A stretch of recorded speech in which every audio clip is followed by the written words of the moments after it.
Public opinion आप देख रहे हैं। छत्तीसगढ़ की हम बात कर रहे हैं, मध्य प्रदेश की बात कर चुके हैं और इस आधे घंटे में हम छत्तीसगढ़ पर फोकस करने वाले हैं। ब्रेक के पहले मैंने अभय दुबे के लिए एक अच्छी खबर सुनाई थी कि भूपेश बघेल की जो पॉपुलैरिटी है, जो संतुष्टता का लेवल है, वो करीब करीब 75 से 80% लोग छत्तीसगढ़ के उनके साथ उनका रिएक्शन ले लीजिए। नहीं, अभी बाद में लूंगा इसके बाद, क्योंकि मामला की केंद्र सरकार के कामकाज से कितने संतुष्ट हैं, ये सवाल हमने जोड़कर तीनों राज्यों में पूछा, राजस्थान में भी, मध्य प्रदेश में भी, छत्तीसगढ़ में भी। अगला सवाल केंद्र सरकार पे था, यहाँ भी आप शादियां भी हंस सकती हैं।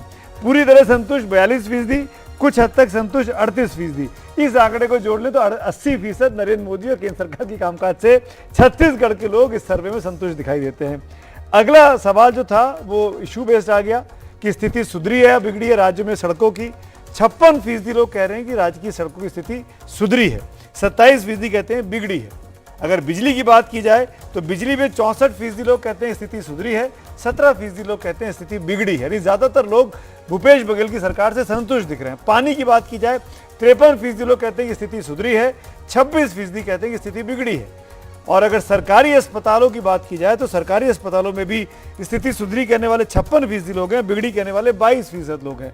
सरकारी स्कूल में भी 64% लोग कहते हैं कि स्थिति सुधरी है, बिगड़ी कहने वाले 17% हैं। यानी अमूमन 55 से 60% लोग ऐसे दिखाई देते हैं जो इन इंफ्रास्ट्रक्चर की जो मूलभूत जो सुविधाएं होती हैं उन पर संतुष्ट नजर आते हैं सरकार से। लेकिन अगर जो फर्स्ट सेट ऑफ डेटा है, भूपेश बघेल की सरकार और केंद्र सरकार, इस बात पर दोनों खुश हो सकते हैं जो हमारे प्रवक्ता हैं यहाँ पर स्टूडियो में।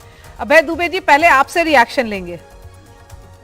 मैंने सिर्फ आपत्ति इस बात पर दर्ज कराई थी कि 12 लोगों का सैंपल सर्वे एक विधानसभा में, और सुमित जी बेहतर जानते हैं, मध्य प्रदेश से आते हैं वो, कि 241 एवरेज गांव एक कंस्टिट्यूएंसी में है। तो सिर्फ 12 लोगों से आप नहीं परसेप्शन पता आपको कर किसने सकते। कहा 12 लोगों का सर्वे विधानसभा क्षेत्र में डिवाइड कर दिया? अरे साहब, उस आंकड़े आपको किसने कहा?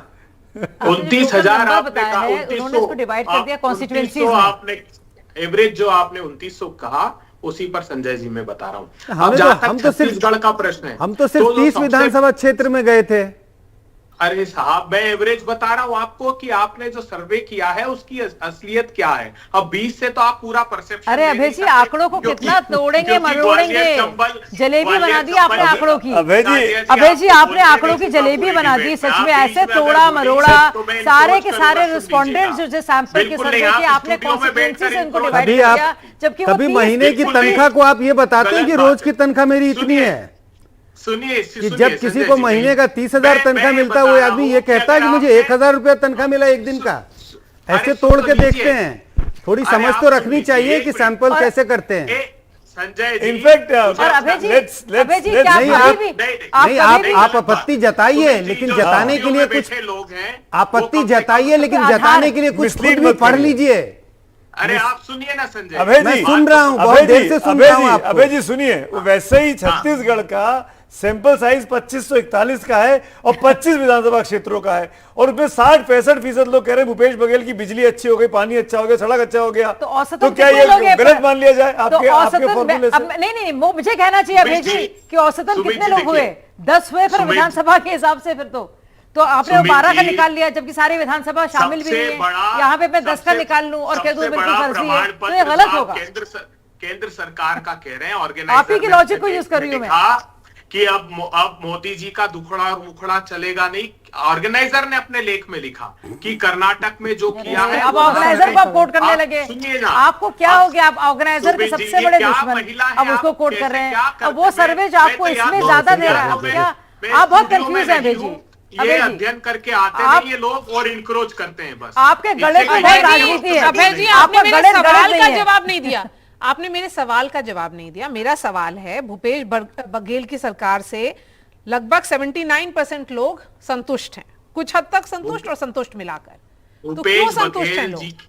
भूपेश बघेल जी या कांग्रेस की सरकार प्रचंड बहुमत से छत्तीसगढ़ में आ रही है, उससे भी अच्छे और प्रचंड बहुमत से मध्य प्रदेश में आ रही। इस शो को याद रखिएगा, 150 पार मध्य प्रदेश में। यह अंडर करंट है कमलनाथ जी के समर्थन में, और बहुत बड़ा एंटी इनकम्बेंसी है भारतीय जनता पार्टी। इतना डरा डरा के बताएंगे ना अजय भाई, तो भूपेश बघेल जी ने पहले साइन से 17,87,000 किसानों का कर्ज माफ किया था, 9,270 करोड़ रुपए। वहां से भरोसा बन गया छत्तीसगढ़ के लोगों का कि भूपेश बघेल जो कहते हैं वो करके दिखाते हैं। हमने 2500 रुपए धान के दिए, कहीं और नहीं था। पर मैं बताऊं आपको एक बात, मैं आपको बताऊं, आप लोगों ने जो 6,000 रुपए मिल सकते थे किसानों को, उनका रजिस्ट्रेशन नहीं कराया।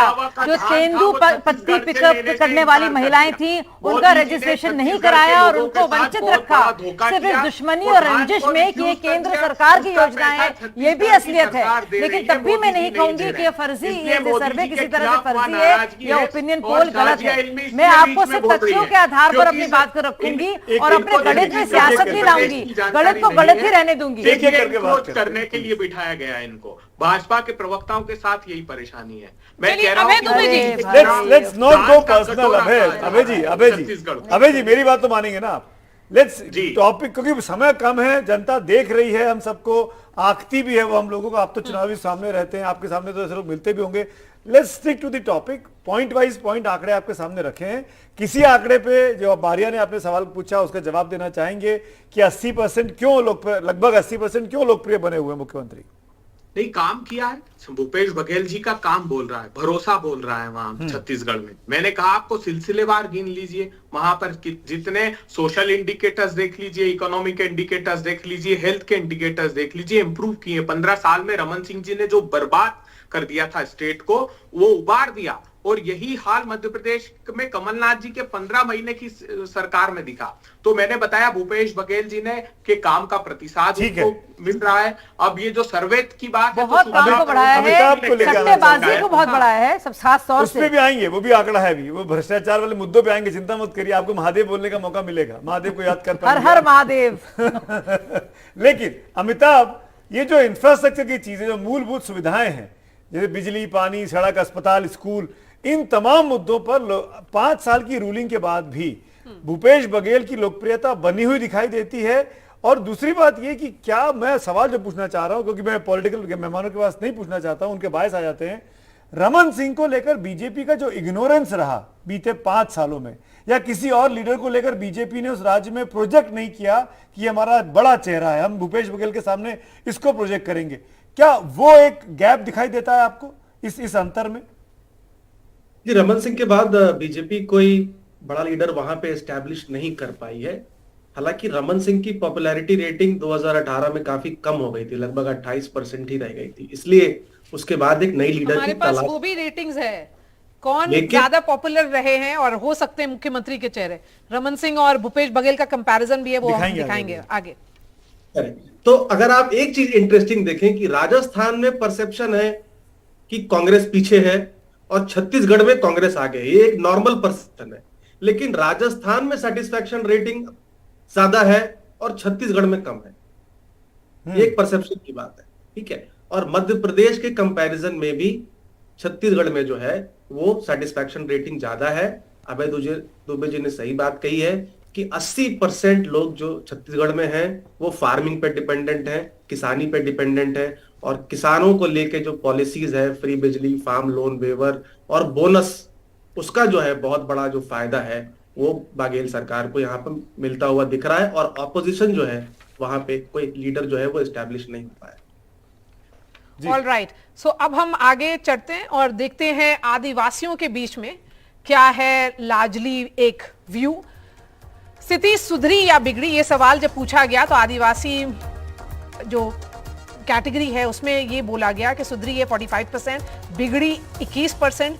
नक्सल समस्या सुधरी 30%, बिगड़ी 22%। जब किसान की बात हुई तो सुधरी का परसेंटेज बढ़ रहा है यहाँ पे सुमित, काफी सिग्निफिकेंटली हाई है, 61%, बिगड़ी 20%। तो ऐसा क्या किया है ये भूपेश बघेल ने जो इतने पॉपुलर हो गए किसानों के बीच, महिलाओं के बीच? जब सवाल हुआ कि वो स्थिति किस तरह से देखती हैं तो राज्य सरकार से 18% सेटिस्फाइड थी, केंद्र सरकार से 29%, दोनों से 39%, कोई नहीं 7%। महंगाई पर जब राय पूछी गई तो ये डेटा है, बढ़ी 76%, घटी 10% और पहले जैसे ही है 12% लोगों ने कहा। भ्रष्टाचार पर जब राय पूछी गई तो ये 62%, ये शायद फिर इस पर मैं कमेंट लूंगी शाजिया का, और घटा है 13% लोगों ने कहा पहले जैसा है 21%। ईडी पहुंच गई छत्तीसगढ़, भ्रष्टाचार बढ़ा है 62%। इन सब के बावजूद भी भूपेश बघेल पॉपुलर दिख रहे हैं। शाजिया? अच्छा, पर आप देखिए कि अभी शुरुआत में आपने कब बताया था, कब हुआ है ये सर्वे? 24 से 30 अक्टूबर जी। और अभी ईडी के रेट्स पड़ रहे हैं अभी, तो उससे पहले के भी वक्त है ये, तो ये आम लोगों के बीच की राय है। अगर आप देखेंगे 2161 करोड़ का शराब घोटाला, 5000 करोड़ रुपए से भी बढ़कर चावल घोटाला जो सबके सामने है, 540 करोड़ का कोयला घोटाला, फिर महादेव घोटाला, मतलब सत्ता में भी सट्टेबाजों पर पूरी तरह से जोर। और बाकायदा, मैं बात नहीं कर रही हूँ, ये बाकायदा ये ईडी अगर रेड्स हो रहे हैं तो कैश दिख रहा है, वो नकद दिख रहा है। आप 5-5 करोड़ रुपए, मतलब सोच भी नहीं सकते हैं, और 508 करोड़ रुपए का जो है सिस्टम में है। और आप कहेंगे क्यों कर रही है इस वक्त में? चुनाव के वक्त में ही वक्त आता है मुआवजा लेने का, तो पूरा ये सर्कुलेशन में ये सारा पैसा। तो आपने वो आंकड़े दिखाया, मैं कभी नहीं कहूंगी कि ये गलत है, लेकिन बाकायदा आम लोग वहां पे महसूस कर रहे हैं, तभी इन आंकड़ों के मुताबिक, जो पूरी तरह से बघेल जी के साथ भी हैं। हाँ। लेकिन तब भी वो कह रहे हैं कि 62% जो है भ्रष्टाचार बढ़ा है। किसान 61% भूपेश बघेल के साथ हैं। सभी वर्ग के लोग जो दिख रहे हैं वो उसके साथ दिखाई देते हैं, भूपेश बघेल के साथ। भ्रष्टाचार की बात की, अगर आपकी इजाजत हो तो काउंटर ले लूं उनसे जी। अभय दुबे साहब बैठे हुए हैं। अभय जी, मैं आपसे पूछना चाह रहा हूं, भ्रष्टाचार बढ़ा है 61% लोग कह रहे हैं, और भ्रष्टाचार को आपने बहुत बड़ा मुद्दा देश में बना के रखा हुआ है।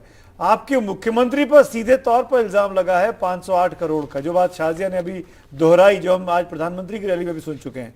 आपको लगता नहीं है कि ये आखिरी मौके पर परसों नरसों पोल होने वाला है फर्स्ट फेज का, ये उल्टा भी पड़ सकता है? देखिए, ये क्यों हुआ वहां, क्योंकि 2-3 चिट्ठी लगातार भूपेश बघेल जी ने लिखी रमन सिंह जी के लिए। एक लिखी उनके बच्चे की संपत्ति 1500 गुना कैसे बढ़ गई, एक 4000 करोड़ रुपए के नान घोटाले की, एक 470 एफआईआर है चिट फंड घोटाले की रमन सिंह जी के खिलाफ।